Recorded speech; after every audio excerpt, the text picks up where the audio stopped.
Have you ever wondered whether or not a deal is right for you? Well, you're in luck because Pace and I are going to help you decide whether you should buy this or that. Stay tuned. Hey guys, this is Pace Morby, and I'm in Arizona. I work on wholesale, fixing and flipping, and buy and hold strategies. Hey guys, I'm Jamil Damji. I am a wholesaler, fix and flipper, and buy and hold investor.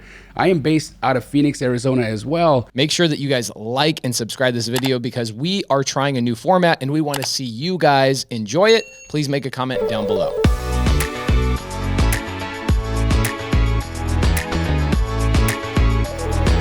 We asked our audience if they had any deals that they wanted us to take a look at. What do you got for us today? Brother, we got so many submissions. We have so many people out there taking action, getting deals. We've got multifamily to look at, single family to look at, wholesale, fix it. We got all sorts of stuff to look at. I've got a deal, and the goal is, what we're going to do today is we're going to talk about pros and cons. We're going to talk about the full deal, and then we're going to talk about whether you should buy this deal or you should buy a different deal. And maybe we'll give you guys some suggestions on what they could do to fix the deal to make the deal work better. So the first deal that we've got is from a submitter. His name is Armand, and the deal is out of Miami, Florida. The type of deal is a multifamily. In fact, it's 74 units. Multifamily, 74 units. It's an apartment complex.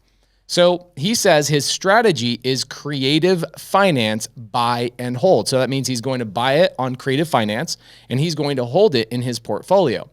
The purchase price, wow, this is kind of a scary number, but the purchase price is $20 million. That's big. Jamil, pull out your calculator for me.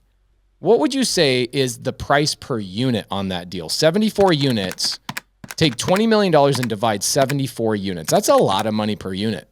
Right? It might be, it's Miami. Yeah, we're talking $270,000 a door, Pace. I mean, that is an incredibly pricey building. $274,000 per door.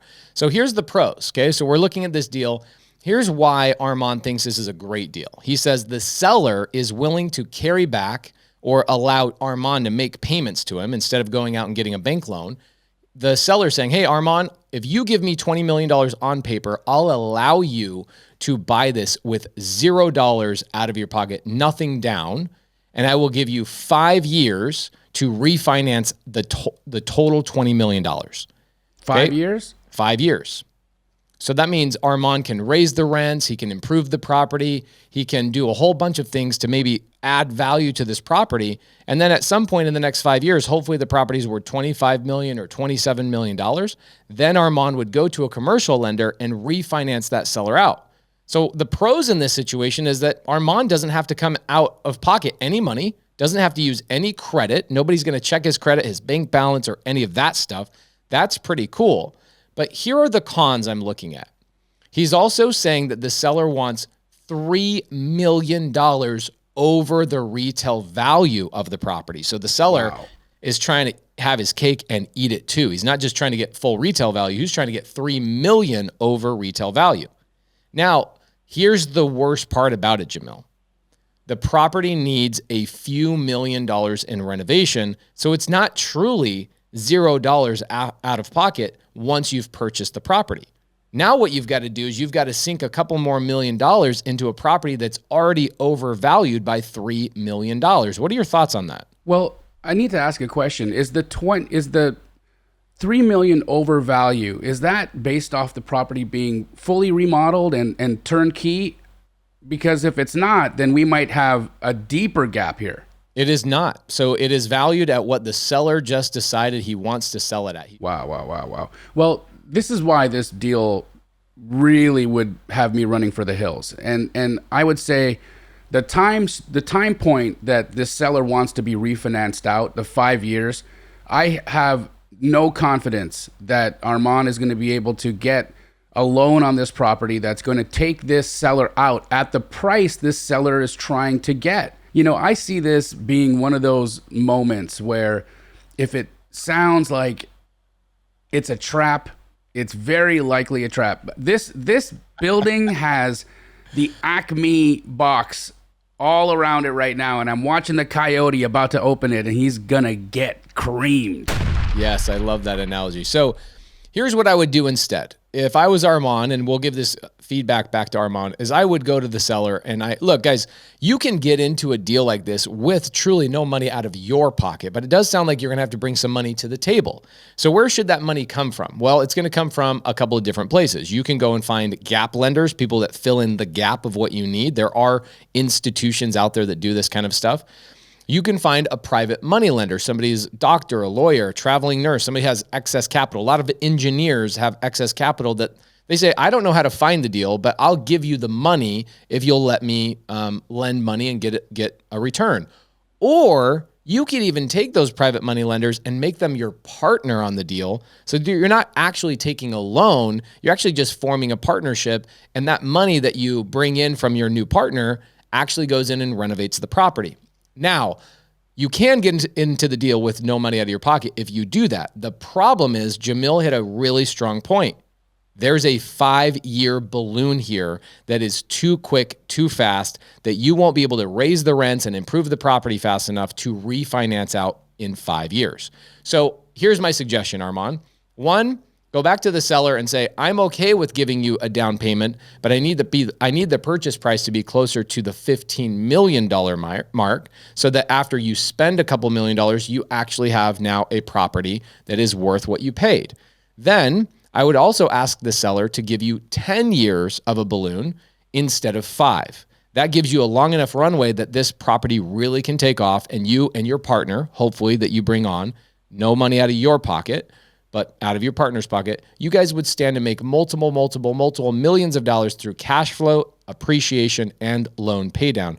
I think that would be a good deal, not the way that it was submitted. I love that, Pace. I would actually take that second deal all day long, but the way that Armand has it structured right now, it gives me the heebs. Yes. So, Jamil, what do you have? Do you have some submissions today you want to talk about? I do. So we got a submission from Marvin out of Columbus, Ohio. Now, he's got a deal. It was found on the MLS, and a lot of people think you can't find deals on the MLS, and that's absolutely not true.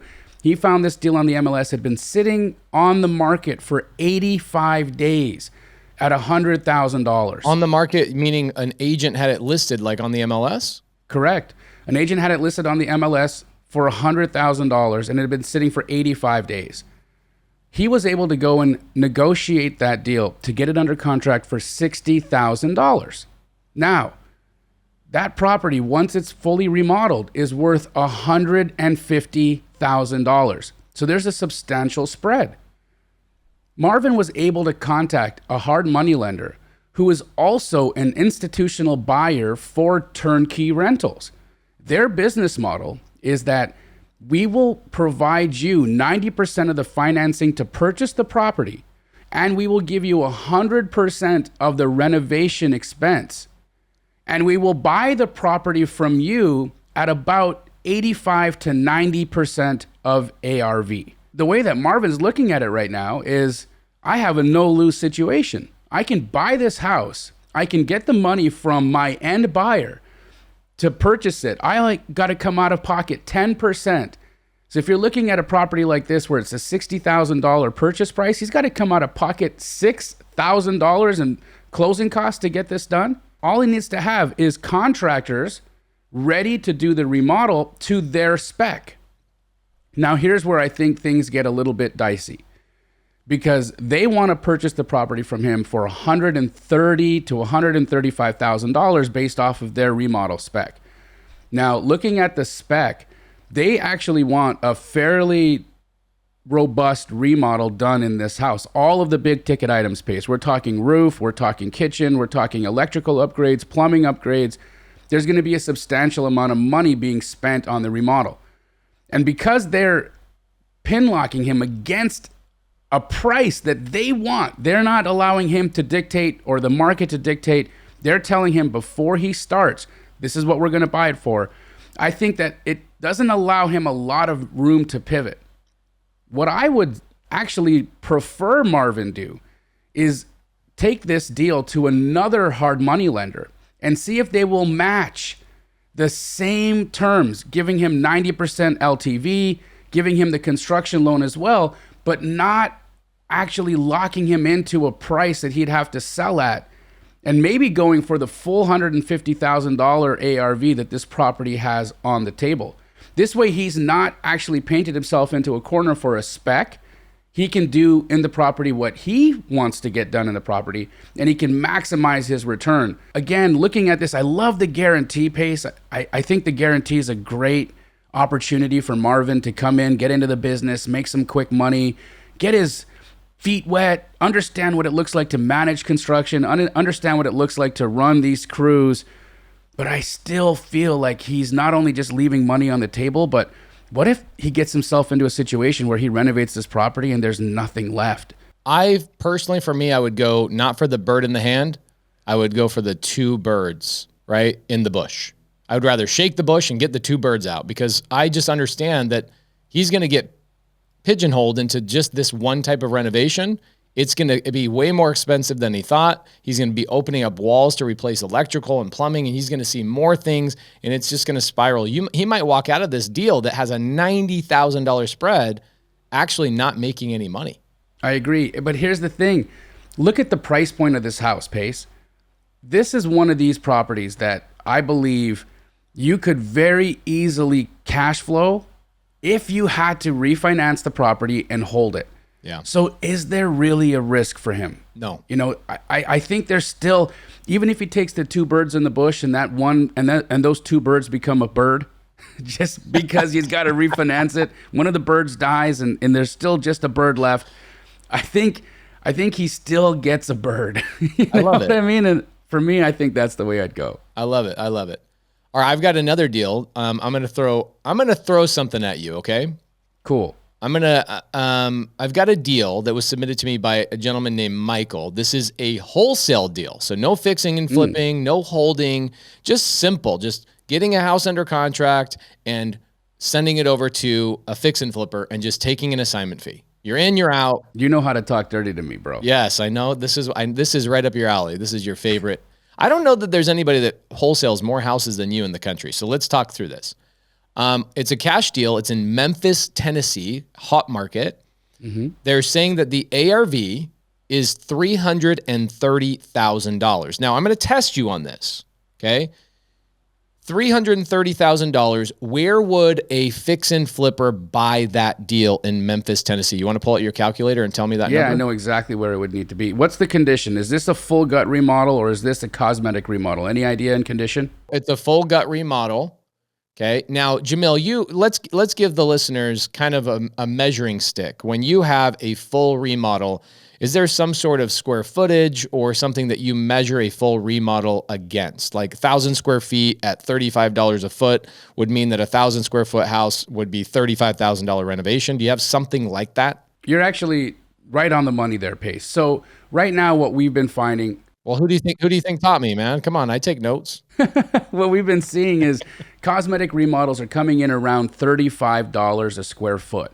And that means that you're doing the basics of flooring, paint, interior, exterior, possibly the kitchen, and very likely the primary bedroom are all going to be cosmetically remodeled. That's not going to give us a budget for a roof. That's not going to give us a budget for plumbing upgrades or electrical upgrades. So the house has to really have tremendous bones to fit this pricing category. Now you're calling this a full gut, and that tells me that we're going to need a brand new roof. We're probably going to need some electrical panel work. We're likely going to need some plumbing to get redone in there. And what we've seen nationally right now is the average dollar per square foot for a full gut remodel is around $50 a square foot. That's a tremendous amount of money. And when you're looking at it from this perspective and seeing how this is a full gut remodel and being in Memphis, Tennessee, we know that in Memphis, Tennessee right now for a full gut, you want to be purchasing at around 45% of the ARV. Ooh, okay. I love it. Well, here's the price that they are going to offer today. This is what they said. So they think the ARV is $330,000, and they are going to the homeowner today to submit this offer for $233,000. I'm not feeling like that's low enough. I don't think it's low enough for a full gut. In fact, if I'm going to insulate myself and purchase this house, knowing how expensive the remodels have gotten, understanding Memphis, Tennessee, and understanding the fact that the houses there are older and are going to need more work than your average Phoenix, Arizona 1980 built stucco house with a tile roof. This is where I would be purchasing. Can you see that, Pace? $148,500. That's where that offer needs to be. So they are $90,000 overpriced. And the reason why it's that low, right, is I think a lot of people don't realize that just because you're buying something at what they think is 70% of the potential of the house, right? Because the house is not worth $200,000 today. It's worth less than that. It's not worth its potential. You have to go put work in it to make it worth its potential, right? So when you see a price online of $330,000 as a potential, that doesn't mean that that's what it's worth today. Right. So they're submitting an offer at 70% is what their goal is. They thought that was a good deal. Why is 70% not a good deal besides the renovation? Because doesn't the wholesaler have to make sure that there's an assignment fee percentage in there for them as well? Absolutely. Well, let's just do some quick back of the napkin math, right? How big is the house, Pace? It's 1,200 square feet. So we've got a 1,200 square foot house and it's full gut, and we call that $50 a square foot. So it sounds like $60,000. $60,000 right out the gate. So he's got at least, or she's got at least $5,000 in closing costs, lender origination fees, and all of that, right? So now we're at $65,000. Okay.